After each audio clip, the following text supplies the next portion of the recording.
Hello అండి, అందరికీ నమస్తే. ఈరోజు వీడియోలో నేను నాటుకోడి కర్రీ ఎలా చేయాలో చూపిస్తాను.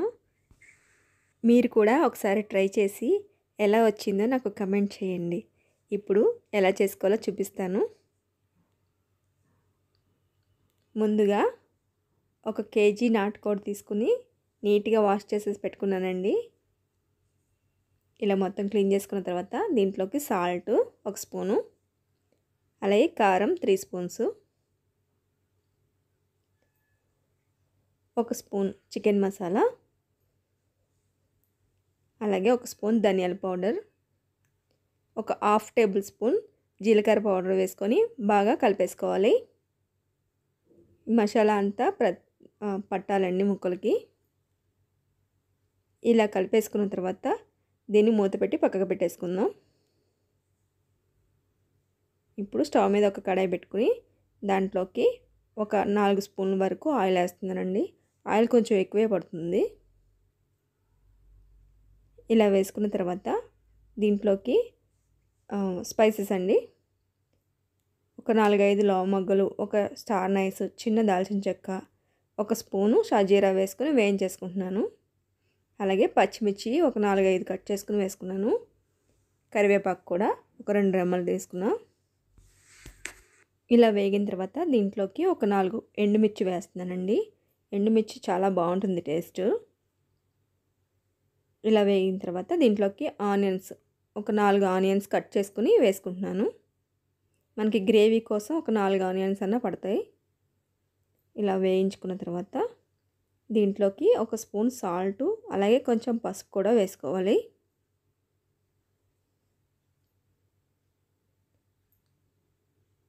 ఒకసారి కలిపేసుకొని ఆనియన్ బాగా ఆయిల్లో బాగా కుక్ అయిపోయేదాకా వేయించుకోవాలండి.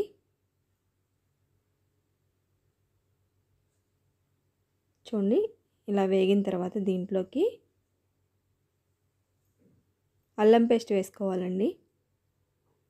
2 స్పూన్స్ అల్లం పేస్ట్ వేస్తున్నాను. పచ్చివాసన పోయేంత వరకు వేయించేసుకోవాలి దీన్ని కూడా.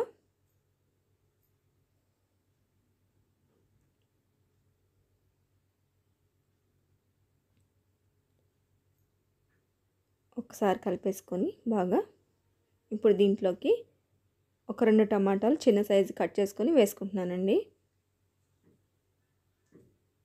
ఇలా కలిపేసుకొని ఒక 5 మినిట్స్ మూత పెట్టి కుక్ చేసుకోవాలండి. బాగా టమాటా కుక్ అయ్యేంత వరకు. ఒక 5 మినిట్స్ తర్వాత చూద్దాం. టమాటా కూడా బాగా ఉడికిపోయిందండి. ఇప్పుడు మనం కలిపి పెట్టుకున్న చికెన్ అంతా దీంట్లో వేసేసుకుందాం.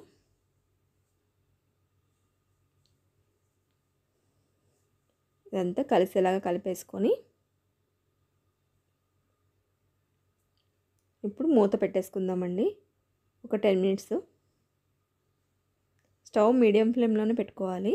10 మినిట్స్ తర్వాత చూపిస్తున్నాను మీకు. కొంచెం వాటర్ వచ్చినాయి కదా, మనం వాటర్ ఏమీ వేయలేదు దీంట్లో. ఒకసారి కలిపేసుకొని ఇప్పుడు వాటర్ వేసుకుందామండి. ముక్క ములిగేంత వరకు. మనకి చికెన్ పీసులు బాగా కుక్ అవ్వాలి, ఎందుకంటే నాటుకోడి కాబట్టి. ఒకసారి కలిపేసుకొని మళ్ళీ ఒక 20 మినిట్స్ మూత పెట్టేసుకుందామండి. 20 మినిట్స్ తర్వాత చూపిస్తున్నాను మీకు. చూడండి, కొంచెం దగ్గరగా అయిపోయింది కదా. ఇప్పుడు కొంచెం కొత్తిమీర వేసుకొని ఇంకొక 5 మినిట్స్ ఆ వాటర్ అంతా దగ్గరగా అయిపోయేంత వరకు మనం కుక్ చేసేసుకుందాం. ఇలా కొత్తిమీర వేసుకొని ఒకసారి కలిపేసుకొని మూత పెట్టేసుకుందాం. 5 to 10 మినిట్స్ తర్వాత చూపిస్తున్నాను మీకు. చూడండి, కర్రీ రెడీ అయిపోయింది. ఇలా దగ్గరగా అయ్యేంత వరకు మనం కుక్ చేసేసుకోవాలి. స్టవ్ హై ఫ్లేమ్లో మాత్రం పెట్టకండి, ఎందుకంటే పీసు ఉడకదు. ఇప్పుడు కొంచెం కొత్తిమీర వేసేసుకొని మనం స్టవ్ ఆఫ్ చేసేసుకోవచ్చు. ఇప్పుడు ఒక సర్వింగ్ బౌల్లోకి తీసేసుకుందామండి. అంతేనండి, రెడీ అయిపోయింది నాటుకోడి కర్రీ. టేస్ట్ చాలా బాగుంటుందని మీరు కూడా ట్రై చేయండి తప్పకుండా. వీడియో మాత్రం ఫుల్గా చూడండి, అప్పుడే తెలుస్తుంది మీకు ఎలా కుక్ చేయాలన్నది. అంతేనండి, కర్రీ రెడీ అయిపోయింది కదా. నా వీడియో కనుక మీకు నచ్చితే లైక్ చేయండి. నా ఛానల్ తప్పకుండా సబ్స్క్రైబ్ చేసుకోండి. Thank you for watching.